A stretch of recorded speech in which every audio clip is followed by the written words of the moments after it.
Angeles. I have a question about the financial characteristics of the businesses that you like to acquire and invest in.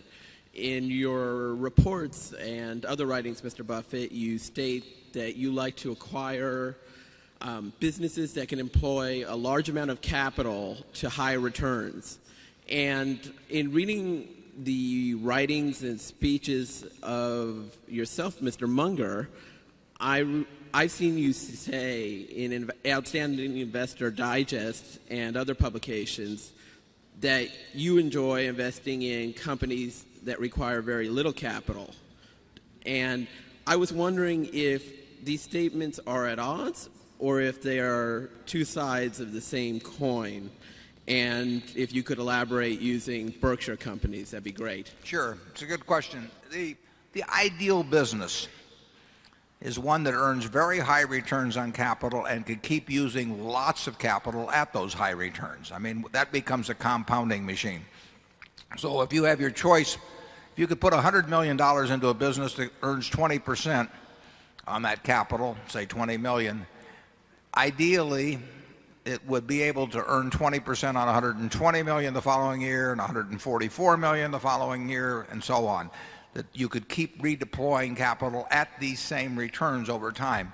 But there are very, very, very few businesses like that. The really, unfortunately, the good businesses, take a Coca-Cola or See's Candy, they don't require much capital. And incremental capital doesn't produce anything like the returns that this fundamental return that's produced by some great intangible. So we would love the business that could keep deploying, in fact, even well beyond the earnings. I mean, we'd love to have a business that could earn 20% on 100 million now, and if we put $1 billion more in it, it would earn 20% more on that billion. But like I say, those businesses are so rare. There are a lot of promises of those businesses, but we've practically never seen one. There have been a few. Most of the great businesses generate lots of money. They do not generate lots of opportunities to earn high returns on incremental capital. We can deploy X at See's and earn a lot of money, but if we put 5X in, we don't earn any more money to speak of. We can earn high returns on X at the Buffalo News, but if we try to make it 5X, we don't earn any more money. They just don't have the opportunities to use incremental capital. We look for them, but they don't. So you've seen, I mean, we will talk theoretically about the businesses that are going to earn more and more money with incremental capital at high returns. But what you've seen is that we've bought businesses largely that earn good returns on capital, but in many cases have limited opportunities to earn anything like the returns they earn on their basic business with incremental capital. Now, the one good thing about our structure at Berkshire is that we can take those businesses that earn good returns in their business but don't have the opportunity for returns of a similar magnitude on incremental money, and we can move that money around to buy more businesses. Normally, if you're take the newspaper publishing business, which has been a fantastic business over the years, you earned terrific returns on your own invested capital, but if you went out to buy other newspapers, you had to pay a very fancy price, and you didn't get great returns on incremental capital. But the people in that business felt that the only thing they knew was newspaper publishing or media of one sort or another, so they felt that their options were limited.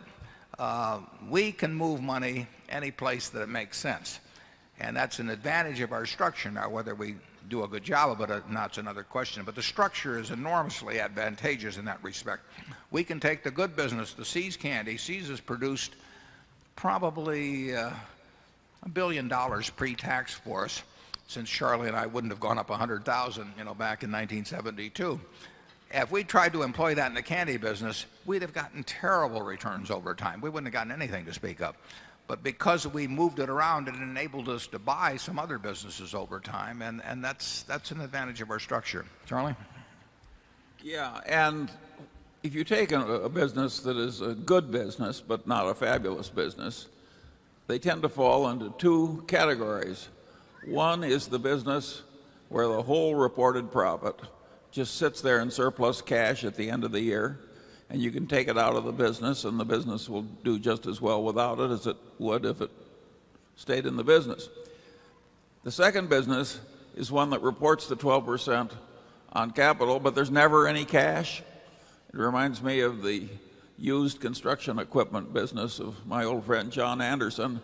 And he used to say, in my business, every year you make a profit, and there it is, sitting in the yard. And there are an awful lot of businesses like that where just to keep going, to stay in place, there's never any cash. Now that business doesn't enable headquarters to drag out a lot of cash and invest it elsewhere. We hate that kind of a business. Don't you think that's a fair statement? Yeah, that's a fair statement. We like to be able to move cash around and have it find its best use.